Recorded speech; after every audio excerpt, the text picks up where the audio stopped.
This is Democracy Now! I'm Amy Goodman as we turn to prize-winning author Adam Cohen, who has a new piece in The Atlantic headline, Justice Breyer's Legacy-Defining Decision. It examines the growing question of whether the Supreme Court justice should step down so that he can be replaced while there's a Democratic president and a Democratic-run Senate. Justice Breyer is now 82 years old, the oldest member of the High Court. Adam Cohen is also author of Supreme Inequality, the Supreme Court's 50-year battle for a more unjust America. Adam, welcome back to Democracy Now! Why don't you lay out what this growing argument is?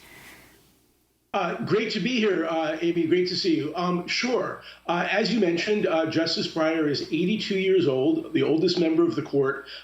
This is a moment where if he retires, President Biden will be able to replace him. The Democrats control the Senate.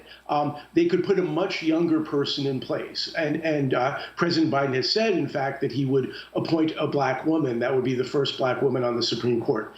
If Breyer does not retire now, there's a very real danger that the Democrats will lose their control of the Senate.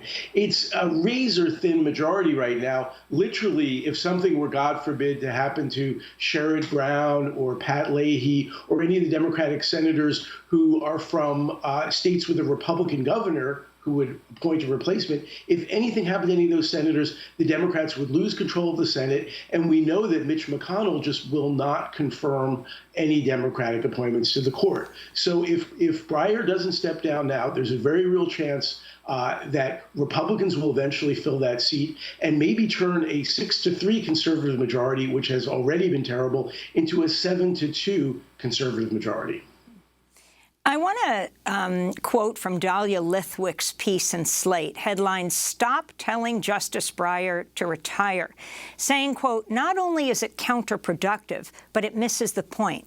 Lithwick argues replacing a liberal justice with another liberal justice on a 6-3 court is important, but it's also small ball. If we do or don't want justices to time their own retirements in exceedingly political ways, there's a way to fix that, implementing mandatory retirement ages or 18-year terms. Adam Cohen, your response.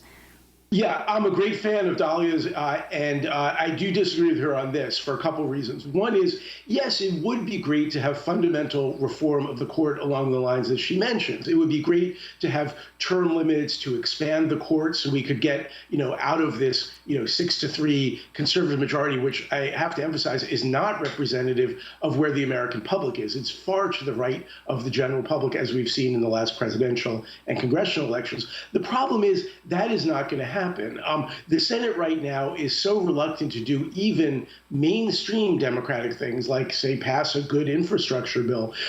The Senate is just not going to go along with expanding the court or term limits anytime soon. So that means Democrats have to start playing the same game the Republicans have. The Republicans have been amazingly effective at the kind of small bore politics of the court that Dahlia mentions. Like in 2018, Justice Kennedy stepped down when he was 81, a year younger than Breyer, and that allowed President Trump to fill that seat. Republicans hand off their seats very effectively. Ruth Bader Ginsburg, when she was still on the court, there were calls from progressives for her to step down. When Obama was president, when the Democrats controlled the Senate, she did not step down, and her seat has now been filled by President Trump with Amy Coney Barrett, who could cast the deciding vote to overturn Roe v. Wade. So I agree with Dahlia that it would be great to have these big reforms, but Democrats need to play the small bore game too.